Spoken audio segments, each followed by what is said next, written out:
Olá pessoal! Hoje vamos discutir um dos temas mais importantes da contemporaneidade. A ideia da interface do direito processual com a informática. É o tema do processo eletrônico que vai ser discutido hoje por uma das maiores autoridades do Brasil sobre o tema, o ministro Cláudio Mascarenhas Brandão, do Tribunal Superior do Trabalho. Bem-vindos a mais um Papeando com Pamplona.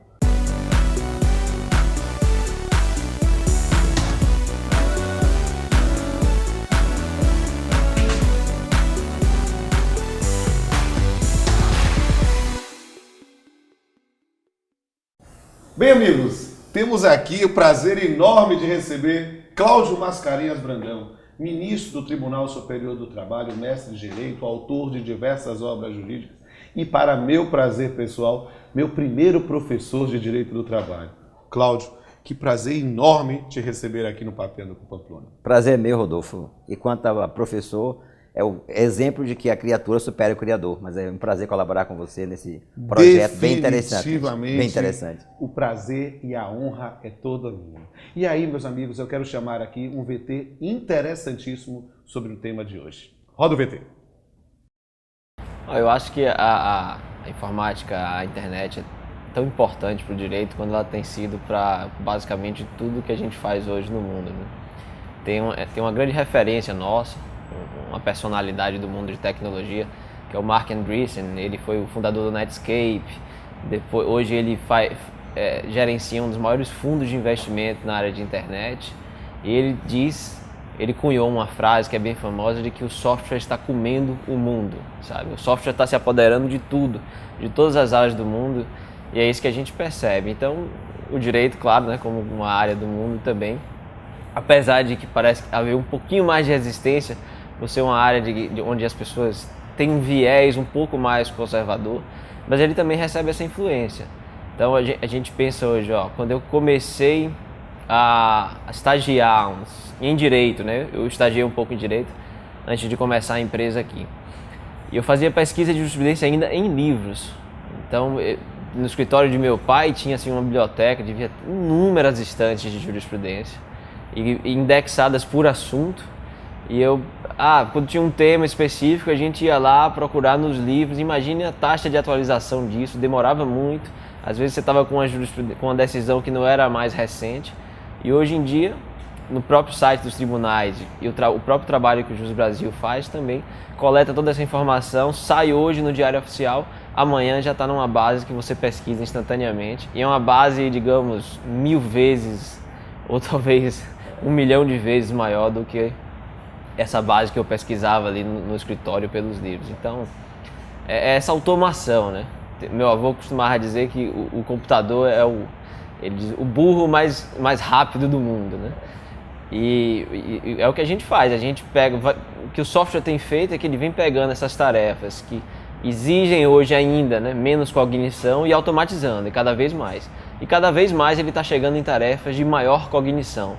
Então eu acho que a tendência é ele ir tomando conta e liberando o ser humano, né, para as atividades realmente pensantes, aquela parte que ainda está um pouco distante do pensamento analógico, da abstração, essa parte que talvez a parte que o jurista mais goste de fazer. Então, eu acho que a perspectiva, né, o prognóstico é muito bom. A gente vai ficar só com a parte boa no direito para fazer, só com a parte gostosa, que é pensar o direito e não ficar fazendo aquelas tarefas repetitivas, isso cada vez menos. O processo eletrônico é muito mais ágil, é muito mais rápido. Tem essa fase de adaptação ainda, mas eu acho que quando ele tiver implementado mesmo, notificações, etc., isso vai se fazer instantaneamente praticamente, né? Praticamente em tempo real. Então, acho que sim.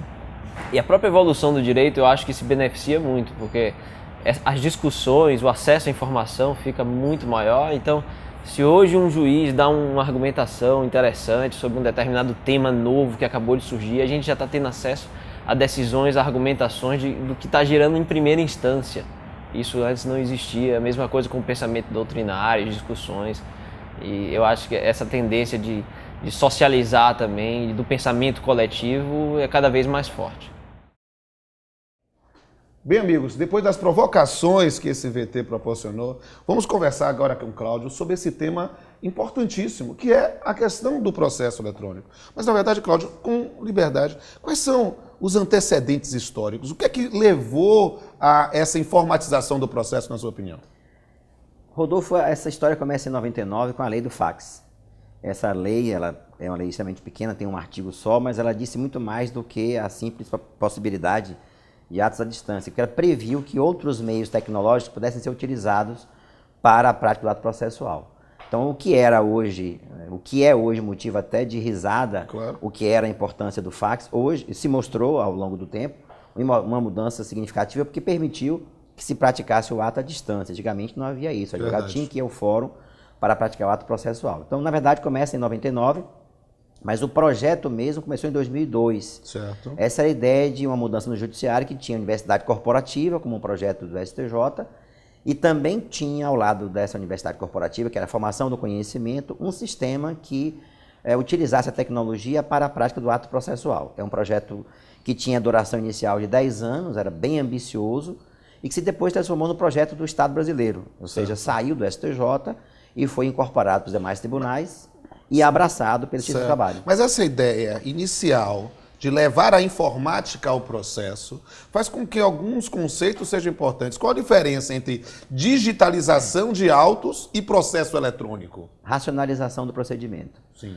Porque quando se fala em autos digitalizados, o que muda simplesmente transformar o que é papel em documento escaneado, copiado.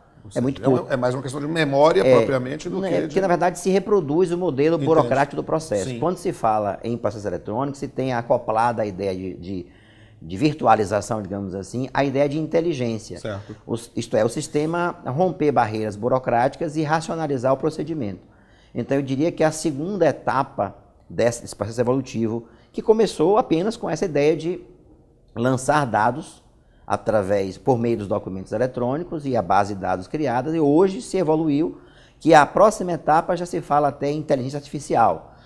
Já há sistemas inteligentes nos Estados Unidos, por exemplo, em que o sistema sugere para o magistrado a possibilidade de decisões em função dos casos que ele já tenha julgado e em função também do que ele construiu de base de dados. E é a última etapa desse processo. Nessa linha, no Brasil, saindo da mera ideia de digitalização de autos, de transpor aquela lógica formal do processo materializado para um campo virtual, mas sim para um processo eletrônico, como é que surgiu realmente no Brasil a ideia de um processo eletrônico nacionalmente unificado, PJE?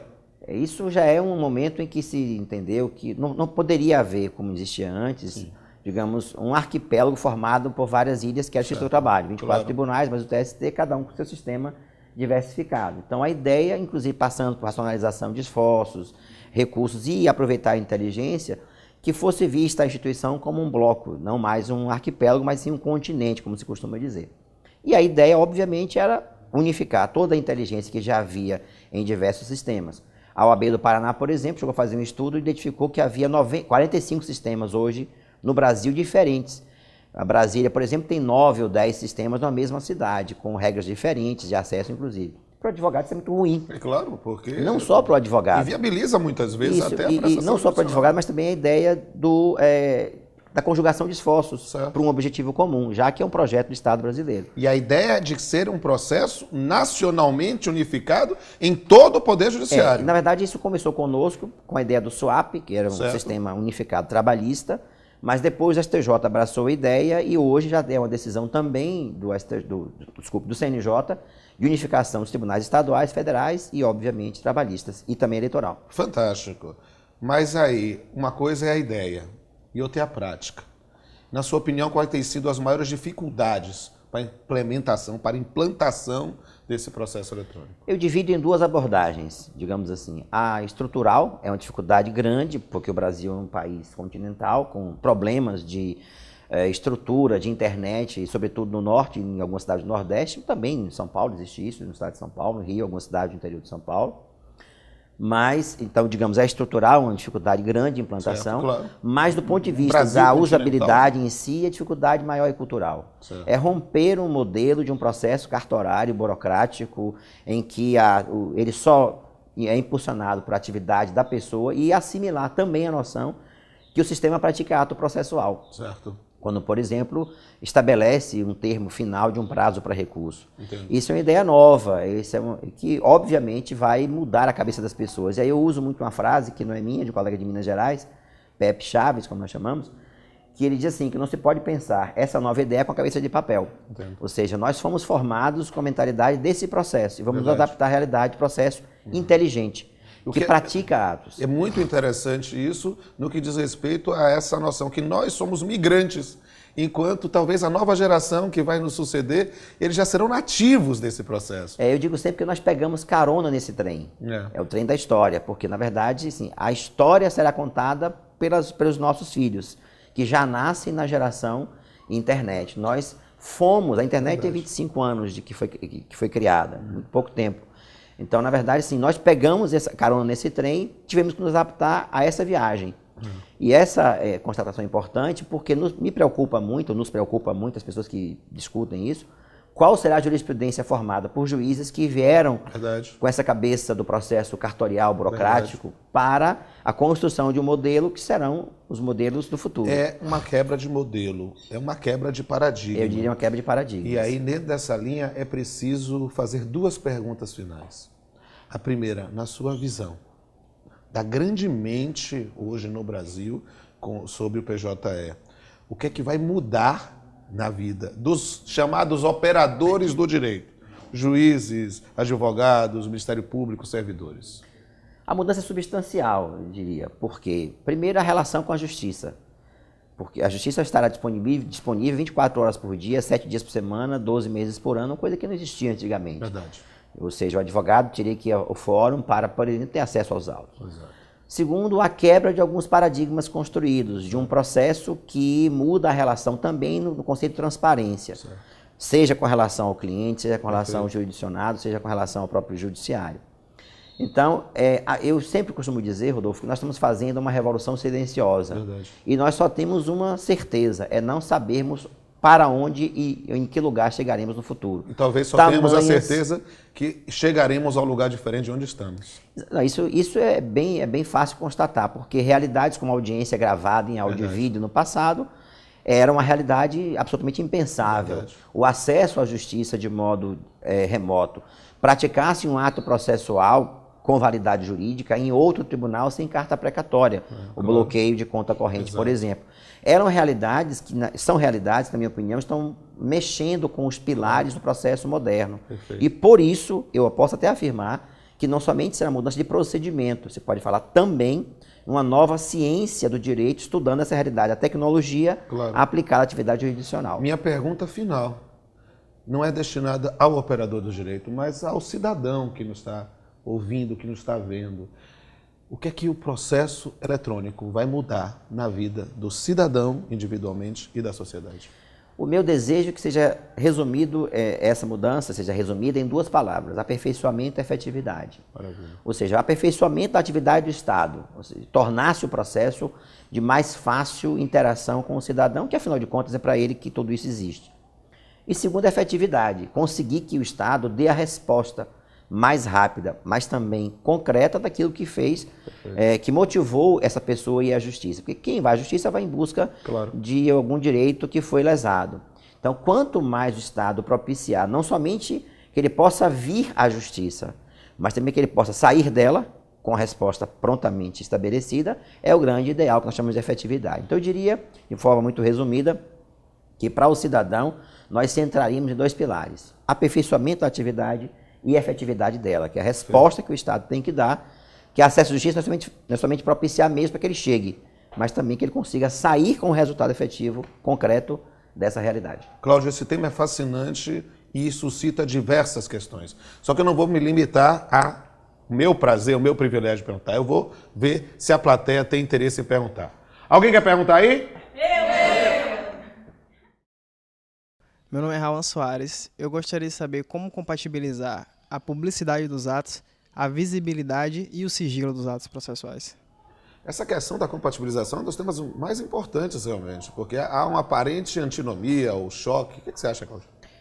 Eu acho que tem que se relativizar a publicidade. Perfeito. Existe até uma frase interessante que é do ministro Carlos Aires, que ele disse que não se pode confundir publicidade com bisbilhotice. E exatamente essa é a noção.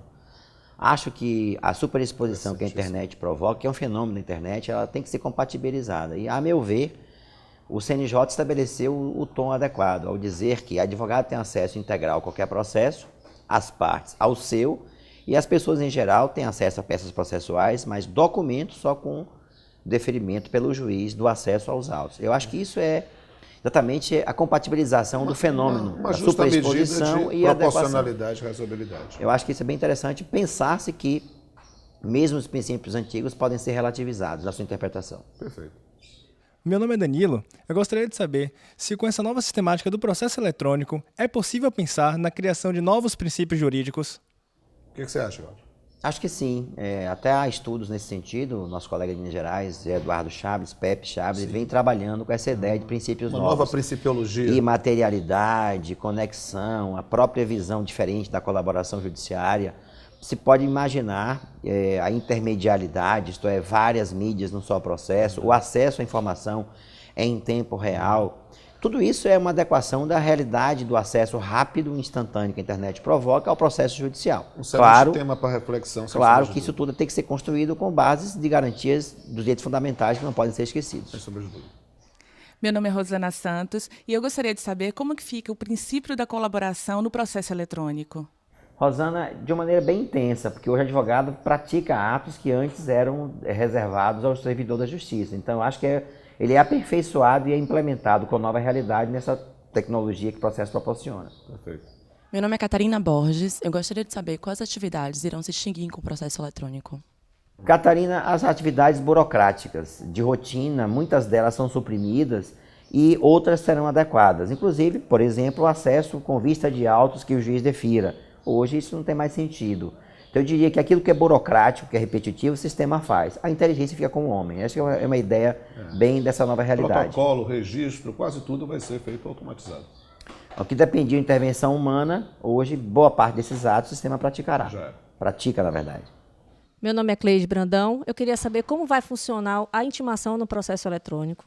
Cleide funciona da mesma forma que hoje, com a facilidade da internet. Continua por oficial de justiça, continua por edital, continua com o diário oficial e se introduzir uma nova modalidade que é a intimação pelo próprio sistema. Então, as formas tradicionais continuam e a nova realidade é a intimação pelo próprio sistema. Meu nome é Isadora Leão e eu queria saber como é que vai se dar o jus postulante pessoal no processo eletrônico. Isadora, o jus postulante continua a existir como sempre foi. A pessoa tem que ir à justiça e um servidor pratica o ato em nome dela, ou por ela, digamos assim, ou valida os atos que ela pratica. A grande diferença é que ele pode ir a qualquer lugar para ter acesso ao seu processo. Antes ele tinha que ir na vara onde o processo tramitava. Então eu digo que é aperfeiçoado o jus postulante. Eu digo também na condição de magistrado de primeiro grau, a ideia desse jus postulante pessoal fica muito evidente na audiência, em que ele vai praticar o ato. Agora, o que vai ser inserido no sistema precisa, obviamente, de um apoio da própria estrutura da justiça. É importante que a lei assegure que a justiça deve disponibilizar equipamentos e servidores para atendimento às partes. Perfeito. Meu nome é Andréa Nura e eu gostaria de saber como garantir a segurança dos dados no processo eletrônico. André, a pergunta é bem interessante. Continua com as modernas formas de proteção dos dados. Claro que mecanismos de replicação, que nós chamamos de sites backup, onde os dados ficam armazenados em outros locais preservados. Claro que isso é uma briga de gato e rato entre a tentativa de acesso e os bloqueios, que hoje são ferramentas que a tecnologia disponibiliza para qualquer usuário. Sendo um dado privilegiado, tem que ter formas de controle mais, digamos assim, privilegiadas. Verdade. Meu nome é Dulce Salles. Eu gostaria de saber como o processo eletrônico garante o efetivo acesso à justiça. Dulce, falar em acesso à justiça é garantir que as pessoas possam ter a sua demanda atendida e o Estado possa responder num tempo menor que possível. Então eu diria que a realidade é alterada porque se amplia a forma de se chegar até a justiça e a tecnologia também proporciona meios que o Estado responda de modo mais efetivo. Então eu acho que o nosso caminho exatamente é esse, é buscar, como eu disse antes, aperfeiçoamento da efetividade, para que você possa ampliar as maneiras de chegar até a justiça, a demanda reprimida, e também viabilizar de maneira mais rápida a resposta que o Estado pode proporcionar, que é o desejo nosso, de todas aquelas pessoas que atuam na justiça. A resposta mais rápida em breve tempo e de maneira mais concreta, que é o nosso ideal. Esse é o nosso profundo desejo.